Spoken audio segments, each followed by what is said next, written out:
Dua pelaku pembobol dua buah mesin ATM berhasil ditangkap Satuan Reserse dan Kriminal Kepolisian Sektor Astan Anyar, Kota Bandung, Jawa Barat. Dan kedua pelaku ini tertangkap setelah adanya rekaman kamera CCTV. Pemirsa, inilah video rekaman kamera CCTV ketika Alek dan Dimas, dua pelaku pembobol mesin anjungan tunai mandiri, menjalankan aksinya. Dan dengan berpura-pura untuk mengambil uang, keduanya masuk ke tempat mesin ATM dan langsung menutup kamera CCTV untuk menutupi aksinya. Namun aksi tersebut kepergok oleh anggota security yang melihat CCTV mati dan mendengar suara gaduh. Petugas security kemudian melapor ke polisi dan langsung menangkap keduanya yang masih berada di dalam ruang ATM. Dari hasil pemeriksaan, kedua pelaku telah beraksi sebanyak 2 kali dan dilakukan pada malam hari ketika keadaan sepi. Modusnya yakni dengan membongkar bagian tempat keluar uang dengan menggunakan palu dan obeng.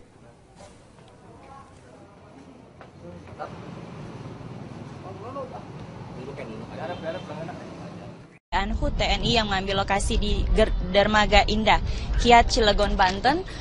Ada ribuan atau belasan ribu prajurit, tepatnya Rike, yang upacara HUT TNI yang ke-70. TNI mengerit yang merupakan gabungan dari Angkatan Udara, Angkatan Darat, dan juga Angkatan Laut. Adapun gladi bersih yang akan dilaksanakan pada pagi ini dihadiri secara langsung oleh Panglima TNI Jenderal Gatot Nurmantio, didampingi oleh Kepala Staf Angkatan Darat Jenderal TNI Mulyono, Kepala Staf Angkatan Laut Laksamana TNI Ade Supandi, dan Kepala Staf Angkatan Udara Marsikal TNI Agus Supriyatna.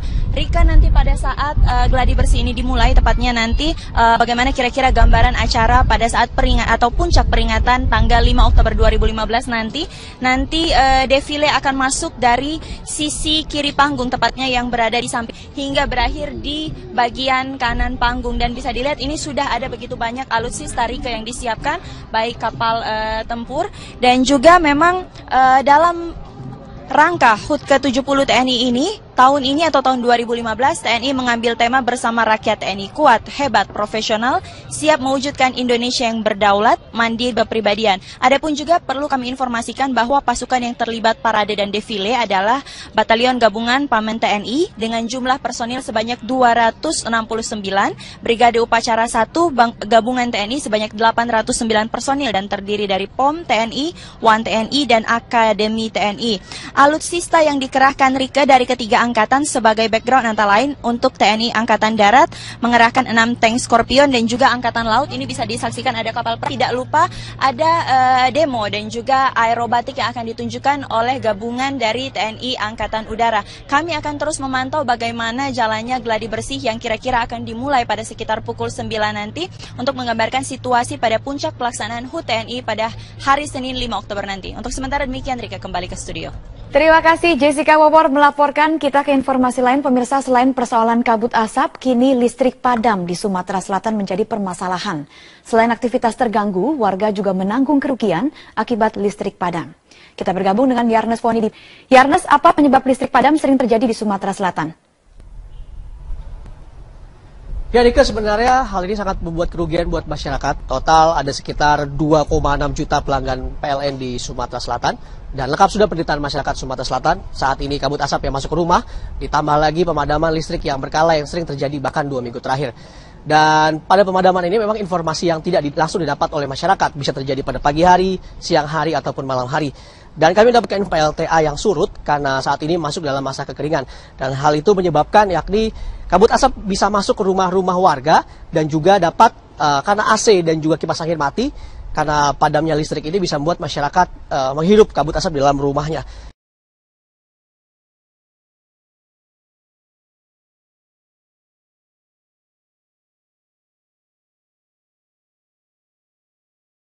Pihak PLN. Dengan kondisi musim kemarau sekarang, beberapa PLTA itu tidak bisa beroperasi. Kalaupun bisa. Itu juga jadi, dan PLN menyatakan defisit daya sekitar 225 sampai dengan 240 megawatt. Berikut petikan wawancara dari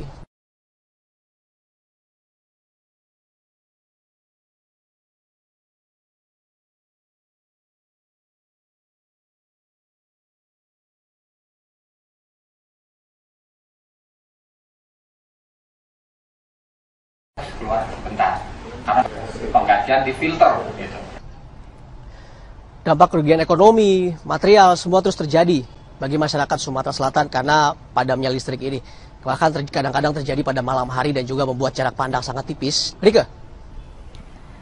Solusi untuk mengatasi ini? Ya, Rika, sebenarnya ada beberapa solusi untuk dapat bagaimana saat ini masyarakat bisa tetap menggunakan listrik. Namun ada beberapa tanggapan dari masyarakat mengenai padamnya listrik di Sumatera Selatan ini.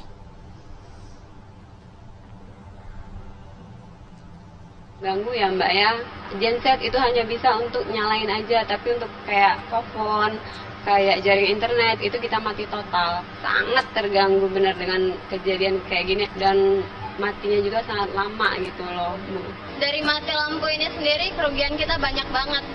Dari kerugian materi, terus dari waktu juga, kita kan mau ngangkat yang genset itu, keluarin genset, terus mau isi bensinnya juga, itu kan perlu uang yang banyak. Itu kurang lebih hampir 2 mingguan. Iya, mati lampu udah 2 minggu. Jadi pasien kan nggak yang datang. Susah beraktivitas. Rika, masih ada opsi-opsi lain bagaimana harus dilakukan PLN ataupun masyarakat untuk dapat menyikapi hal ini. Bersama saya dengan pengamat elektronik, Pak Abdul Rahman. Pak Abdul, sebenarnya ada opsi lain nggak sih Pak untuk menekan pemadaman listrik di Sumatera Selatan ini, Pak? Kalau kondisinya seperti ini akan terjadi setiap tahun ya, karena kemarau ini bisa terjadi setiap tahun. Satu-satunya jalan ya meningkatkan kapasitas pembangkit listrik gitu. Karena tahun ini saja kalau kita mengandalkan air, kemaraunya sampai kapan kita tidak tahu. Jadi meningkatkan kapasitas pembangkit listrik itu cara yang paling baik gitu. Berarti tidak hanya menggunakan PLTA ya Pak? Ya tidak, karena PLTA itu kan mengandalkan hujan. Nah kalau kemarau seperti ini ya dia tidak bisa beroperasi seperti yang sudah dilaporkan PLN gitu. Oke Pak, Bapak pernah lihat PLTA tes di Sumatera Selatan ini bagaimana Pak? Ya, sewaktu saya lewat waktu itu, ya, tahun 95 itu airnya dalam keadaan surut, jadi juga kondisinya tidak bisa dioperasikan. Ya. Mungkin dampaknya tidak seperti sekarang, karena kebutuhan listrik kan meningkat terus itu. Mungkin pembangkit yang disediakan oleh PLN kapasitasnya waktu itu mencukupi, beda dengan sekarang. Tiap tahun pasti bertambah. Nah itu solusi ke depan harus diperhitung dengan cermat ya, bagaimana caranya supaya meningkatkan kapasitas pembangkit itu sesuai dengan kebutuhan masyarakat. Oke, sekarang berarti masih kurang ya Pak kapasitas pembangkit buat masyarakat Sumatera Selatan ya. Itulah petikan salah satu wawancara saya bersama dengan pengamat elektro. Memang PLN harus mengambil sikap untuk dapat membantu masyarakat Sumatera Selatan ini karena saat ini defisit listrik terus masih terjadi. Rika. Terima kasih Yarnes Foni bergabung langsung dari Palembang, Sumatera Selatan.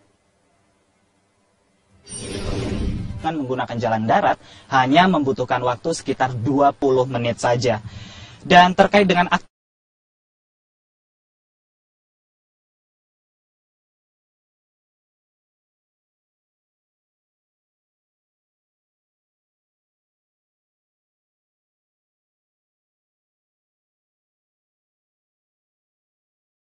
juga pengunjung bisa makan-makan. Timur pantai ini ada banyak pondok yang bisa dimanfaatkan oleh para pengunjung untuk menyantap menu seafood yang telah disiapkan oleh para pengelola di sini. Dan juga memancing di sini karena di sebelah selatan pantai ini berupa karang, maka banyak sekali ikan di sana yang bisa dipancing oleh para pengunjung. Dan yang terakhir, fenomena sunset yang paling penting. Jika pada sore hari, karena ini letaknya di sebelah barat, ini membuat fenomena sunset sangat mudah untuk disaksikan pada sore hari. Dan Rike, yang perlu kami sampaikan di sini adalah memang pengelolaan di Pantai Lampu ini sudah cukup baik. Namun masih ada ratusan wisata di Provinsi Aceh yang masih kurang perhatian oleh pemerintah setempat. Lalu langkah apa yang akan dilakukan oleh pemerintah provinsi untuk memaksimalkan potensi wisata yang ada di Provinsi Aceh? Berikut adalah liputannya, Rike. Selain kota Sabang, masih banyak tempat di Aceh yang memiliki potensi wisata luar biasa, khususnya wisata alam. Mulai dari pantai, perbukitan, serta air terjun yang masih sangat alami. Menurut Dinas Pariwisata Aceh, provinsi ini memiliki sekitar 800 wisata unggulan yang tersebar di berbagai daerah kabupaten kota. Hanya saja, tidak semua lokasi tersebut telah dikelola dengan maksimal oleh pemerintah setempat. Salah satunya adalah kawasan puncak tebing Lamreh yang ada di Kabupaten Aceh Besar. Di sini, pengunjung bisa menikmati panorama laut dan bukit yang sangat menawan. Tapi sayang, akses ke lokasi ini masih sangat terbatas. Begitu juga dengan pengelolaannya. Keterlibatan pemerintah yang minim membuat manajemennya tidak memenuhi standar pariwisata. Tempatnya bagus, pemandangannya juga keren. Sayangnya aja kurang dikelola aja dia sama pemerintahnya. Iya, semoga aja kalau udah kesini lagi, jalannya udah bagus, tempatnya udah dikelola, udah lebih rapi, lebih layak lah buat wisatawan. Menanggapi hal ini, Dinas Pariwisata dan Budaya Aceh akan lebih gencar